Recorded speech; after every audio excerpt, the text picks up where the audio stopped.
Hello and good evening, Dead Texan here. So, Bad Bunny was announced as the next Super Bowl halftime headliner, and predictably, the internet split into camps. People who love it, people who hate it, and people making fun of the people who hate it.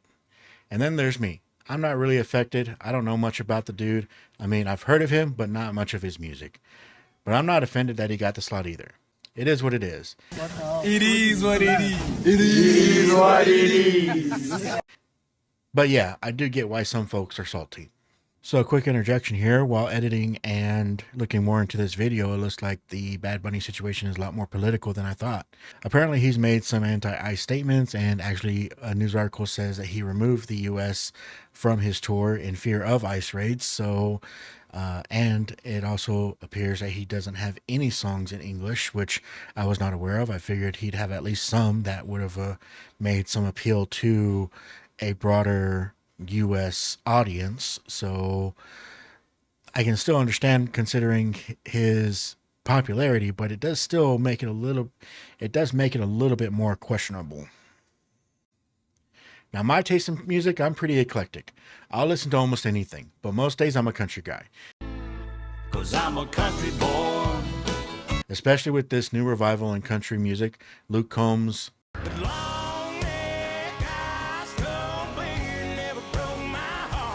Morgan Wallen, I've wasted on you all of this time and all of this money. Cody Johnson, If you got a chance, take it. Take it while you got a chance. and Texas country, Aaron Watson is what I mostly listen to. Died there in the rain, in the mud, in July and Cheyenne. Oh, that's smooth. It's Tennessee whiskey. That said, I don't really listen to Bad Bunny. I grew up with a different style of Spanish music, Tejano. It's the biggest Tejano event of the year, the 34th annual Tejano Music Awards, Saturday. For those who don't know, Tejano is kind of like a Texas Mexican fusion music. It blends traditional Mexican folk sounds like rancheras and polkas with American influences, country, blues, even early rock and roll. And it usually features the accordion and bajo sexto front and center. The bajo sexto, which translates to sixth bass in Spanish, is a Mexican 12-string bass guitar with 6 double-string courses.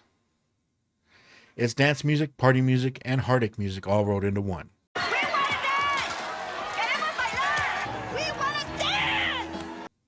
So growing up, it was Selena, No me queda más que perderme en un abismo.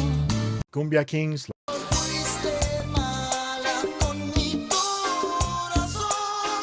La Fiebre, Borracho de besos, borracho de amor. Grupo Más, and La Mafia. Me estoy enamorando hoy de ti, pero perdidamente. That was the soundtrack. That was our Saturday house cleaning music, and in Texas, you'd hear that music everywhere. At quinceañeras, weddings, cookouts, family reunions, basically anytime Mexicans in Texas got together, someone was putting on Selena or Mas. That's a different vibe from Bad Bunny's style, which comes more out of Puerto Rican reggaeton and Latin trap. Heavy beats, rap flows, club energy.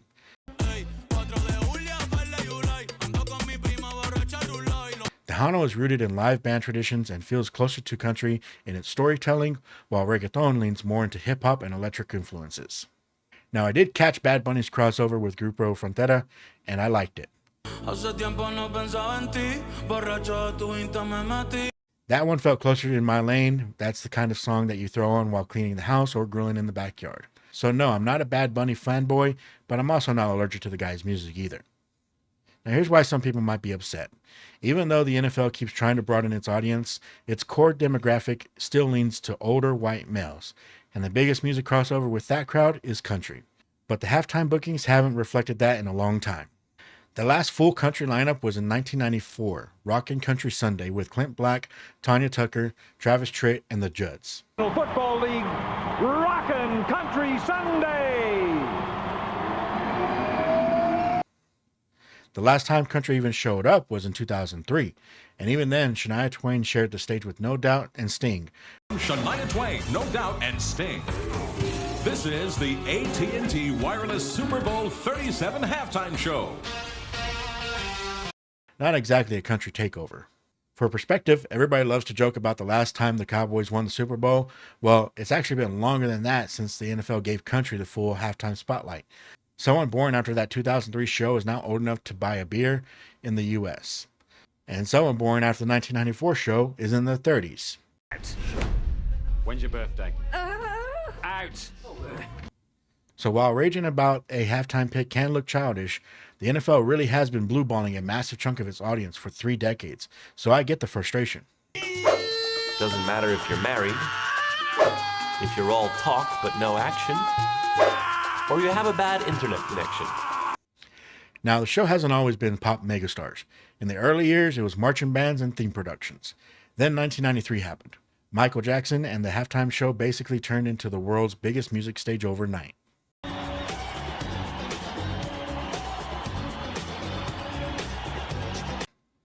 Another interjection here, but it just clicked with me in editing this portion of the video that the first modern halftime show was in 1993 with Michael Jackson, and the last full country halftime show was 1994. So that means there has only been one full country halftime show in the entirety of the modern Super Bowl halftime show era. That, I knew it was bad, but damn. In 2004, the Janet Jackson and Justin Timberlake wardrobe malfunction blew up TV standards, and the NFL reacted by booking a safer, classic rock run for years. Paul McCartney, the Rolling Stones, The Who, Bruce Springsteen, U2, and Tom Petty. In the 2010s, we drifted back towards big tent pop. Then in 2019, the NFL tapped Jay-Z at Rock Nation to help steer halftime strategy, and now Apple Music sponsors it, meaning the show is a global brand play first, not just a nod to traditional football fans. And that's how you get Bad Bunny. He's one of the most streamed artists on the planet and a Latin superstar with international reach. Also worth noting, he's already appeared as a guest in the 2020 show with Shakira and J-Lo. So translation, the league is chasing global eyeballs, social media engagement, and cross-platform streaming synergy.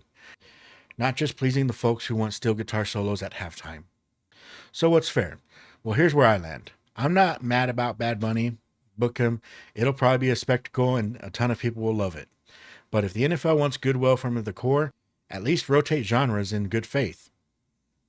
Country hasn't had a true headline moment since 1994. Give fans a proper turn. You could build a monster show around modern era names. Luke Combs with massive crossover hits. Chris Stapleton, critically adored and appeals beyond country. Cody Johnson, a live workhorse. Even a collaborative genre blend set, country meets pop, Latin, rock with smart guest features, so it still plays globally. There are ways to honor the base without turning your back on growth. So yeah, some folks love the pick, some hate it, some are dunking on the haters, and I'm over here sipping my water like,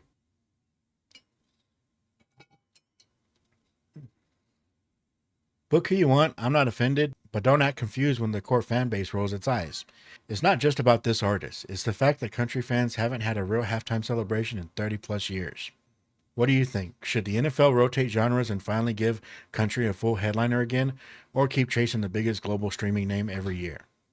Drop your thoughts below, hit like and subscribe, and I'll see you in the next one.